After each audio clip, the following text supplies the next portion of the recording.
যোৱা নিশা প্ৰায় 1টামান বজাত মোৰ ঘৰলৈ ফোন কৰিলে। মই ৰাজীৱ শদিয়াৰ শহুৱেক হয়।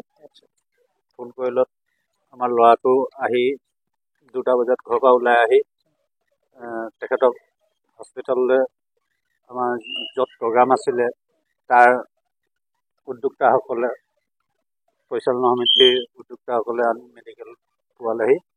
আমি 2টামান বজাত আমাৰ ল'ৰাটো ঘৰৰ পৰা গাড়ী লৈ ওলাই আহিলে। আমি ৰাতিপুৱা আহিছোঁ। আহি আমি প্ৰথমতে ভবা নাছিলোঁ, ভাল হ'ব বুলি ভাবি আছিলোঁ। তাৰপিছত মই কেনেবাকৈ এবাৰ গ'লোঁ, ICU ৰুমত সোমালোঁ। ডক্টৰ ট্ৰিটমেণ্ট কৰি থাকোঁতে মই পালোঁগৈ। চচত খাই থকা দেখি মই তেতিয়া বহুত মনটো দুখ লাগিলে। তাৰ অলপ পিছতে ঠিক আধা ঘণ্টামান পিছতে নাইকিয়া হ'ল। মই কিন্তু সময় মোবাইলত চোৱা নাছিলোঁ। আগতে এনেকুৱা অসুবিধা আছিলে নেকি তেখেতৰ? আগতে তেনেকুৱা অসুবিধা নাই। প্ৰেছাৰটো অকল ল' আছিলে বুলি প্ৰায় প্ৰেছাৰটো চেকআপ কৰি থাকে।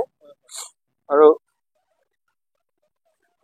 চুগাৰটো মই জনাত ছোৱালীজনীয়ে কোৱা মতে চুগাৰটো পৰীক্ষা কৰা নাছিলে।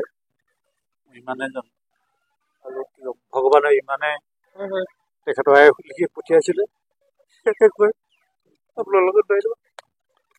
খন্তেক সময় পূৰ্বে আমি খবৰ পালোঁ যে অসমৰ এজন বিখ্যাত কণ্ঠশিল্পী, যিজন কণ্ঠশিল্পীয়ে সমগ্ৰ জাতিটোক জাতীয় চেতনাৰে উদ্বুদ্ধ কৰি এজন জাতীয়তাবাদী চিন্তাধাৰাৰে আগুৱাই যোৱা সংগীত শিল্পী ৰাজীৱ শদিয়া ডাঙৰীয়া যেতিয়াই পৰলোক প্ৰাপ্তি হ'ল বুলি খবৰ পালোঁ, তেতিয়াই সঁচাকৈ মৰ্মাহত হৈছোঁ। আৰু ততাতৈয়াকৈ আমি খবৰ পোৱাৰ লগে লগে আহি আমি অসম চিকিৎসা মহাবিদ্যালয়ত আমি আহি উপস্থিত হৈছোঁ আৰু তেখেতক আমি আমাৰ ফালৰ পৰা শ্ৰদ্ধাঞ্জলি জ্ঞাপন কৰিলোঁ।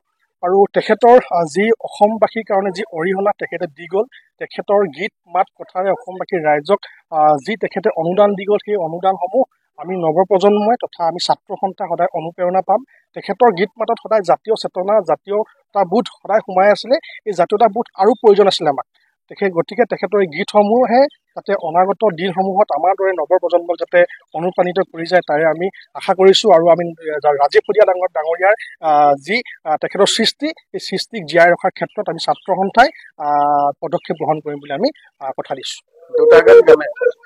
3 নম্বৰ গানটো যেতিয়া গাব লৈছিলে তেতিয়া চাউণ্ডটো অকণমান প্ৰব্লেম পোৱাৰ কাৰণে ৰাজিতা অকণমান আগলৈ গৈ কিনে মানে চাউণ্ডৰ মানুহকেইজনক ক'ব লৈছিলে।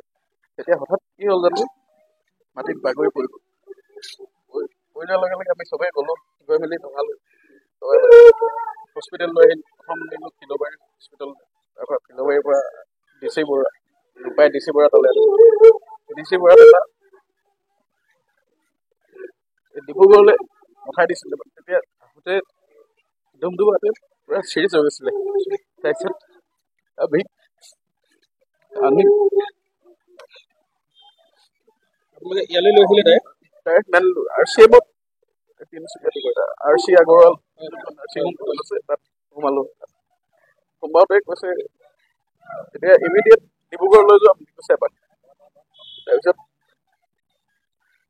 হেৰি চেলাইনটো দিছে মানে পাছ নহৈছে মানে টেষ্ট কৰাই।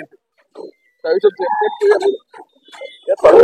তাৰপিছত যোৱাৰ পিছত ইয়াত কৈছে 99% চান্স নাই বুলি কৈছে, 1% চান্স আছে বুলি কৈছে। আমি আজি এই এটা মৰ্মাহত এটা পৰিৱেশ হৈ আছে অসমত। এই ভোগালীৰ এনেকুৱা এটা সময়ত যে এনেকুৱা এটা খবৰ পাম আমি কেতিয়াও ভবা নাছিলোঁ। আমি জিলা ছাত্ৰ সন্থাৰ তৰফৰ পৰা আমি আজি মৰ্মবেদনা জ্ঞাপন কৰিবলৈ আমি আহিছোঁ। আমি পৰিয়ালবৰ্গকো লগ কৰিছোঁ। আৰু আমি এটা ধাৰা যে আমাৰ অসমৰ এটা ধাৰা, এটা সংগ্ৰামী ধাৰা আজি নোহোৱা হৈ গ'ল। আমি এনেকুৱা এটা হ'ব বুলি ইমান সোনকালে আমি কেতিয়াও কামনা কৰা নাছিলোঁ। তেওঁৰ সৃষ্টি আজি ইমানতে ৰৈ যাওঁ বুলি আমি কেতিয়াও কামনা কৰা নাছিলোঁ। আৰু আমি তেওঁ য'তেই আছে তেওঁৰ আত্মাৰ আমি সদ্গতি কামনা কৰিছোঁ। আৰু তেওঁ আচলতে আমাৰ উঠি অহা ডেকা প্ৰজন্মৰ মাজত আচলতে জাতীয় চেতনাটো উদ্বুদ্ধ কৰি ৰখা বৰ্তমানৰ এজন শিল্পী আছিলে। বিভিন্ন অসমৰ যেতিয়া জাতীয় জীৱনৰ ওপৰত ভয়াৱহতা আহে, ভয়াৱহ পৰিস্থিতি যেতিয়া আহিছে, তেওঁ নিজৰ গানেৰে সকলোকে একত্ৰিত কৰি জাতীয় চেতনাটো তেওঁ উদ্বুদ্ধ কৰি ৰাখিছিলে। আৰু সেই ধাৰাটো যে নাইকিয়া হৈ গ'ল, তাৰ বাবে আমি আচলতে অতিকৈ মৰ্মাহত হৈছোঁ। আৰু তেওঁৰ আত্মা আমি